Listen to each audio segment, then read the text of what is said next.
C'est pas pour critiquer, hein, c'est pas mon genre, mais je trouve que ça manque un petit peu d'humour quand même en ce moment, de choses un petit peu légères. C'est dommage, hein, parce qu'il y a quand même beaucoup qui font des efforts justement pour essayer d'alléger un petit peu ça, apporter un petit peu de soleil, un petit peu des bonnes blagues, voilà, pour décrisper un petit peu l'atmosphère. Regardez le match de foot de samedi soir, par exemple, au Stade de France, hein, le fameux France-Albanie. Un moment un peu tendu, hein, où juste avant le match, les équipes, le protocole, tout ça, concentration maximum et tout. Le speaker du Stade de France, lui, il décide de faire une bonne blague. On va passer l'hymne d'une autre équipe, d'un autre pays.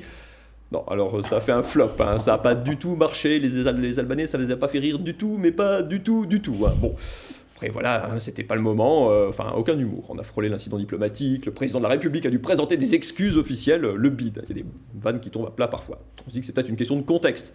Moi j'avais trouvé ça excellent, j'avais beaucoup ri, je me suis dit je vais tenter la même chose chez moi.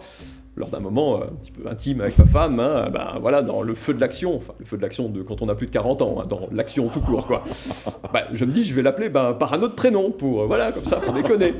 Ça l'a pas fait rire du tout, hein. Du tout, encore moins que les Albanais, hein. Non, vraiment c'était un flop. Au point que la soirée était finie pour de bon, hein, parce qu'au foot, ils ont quand même pu jouer le match, même un peu en retard, hein, ils ont quand même pu s'amuser un peu, marquer des buts.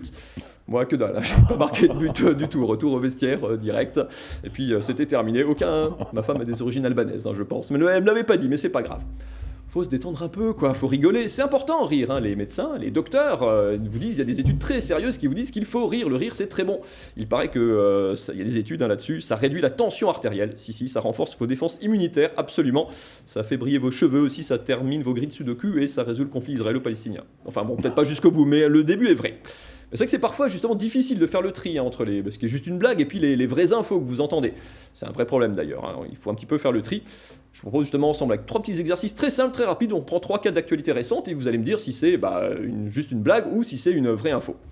Alors par exemple, le nouvel iPhone, hein, Lionel est très fan, on peut citer la marque, tant pis, hein, voilà. Affiché à 1659 €, ça sort le 20 septembre. Alors c'est véridique ou c'est une bonne blague de Steve Jobs, pardon, pas de Steve Jobs, mais enfin voilà, des suivants quoi. Non, un téléphone qui vaudrait plus d'1 mois de salaire brut de SMIC en France, ça paraît quand même un peu... Ah ben non, c'est vrai en fait, pardon, ça ressemblait à une blague, mais effectivement c'est juste. Deuxième exemple, la NASA va fabriquer des pizzas. Alors mais des pizzas fabriquées avec une imprimante 3D, hein, dans l'espace. Ça ressemble à une blague du 1er avril. Pas du tout, une start-up a reçu une ligne de crédit de 125 000 $ pour pouvoir concevoir des pizzas dans l'espace, hein, évidemment pour les astronautes, grâce à une imprimante 3D qui fera ça spécialement pour vous. Étonnant. La ville de Paris, enfin, vous l'avez vu peut-être tomber aujourd'hui, la ville de Paris interdit les pesticides sur son territoire. Alors pareil, vrai ou faux ? On voit déjà les agriculteurs, hein, qui sont nombreux à Paris, hein, avec leurs tracteurs, vous les croisez toujours, hein, vous les imaginez pas contents en train de manifester. Non, évidemment, oui, il n'y a pas d'agriculteurs à Paris, mais les pesticides sont bien interdits, hein. Strasbourg vient d'interdire parallèlement également la chasse à la baleine sur tout le territoire de la ville.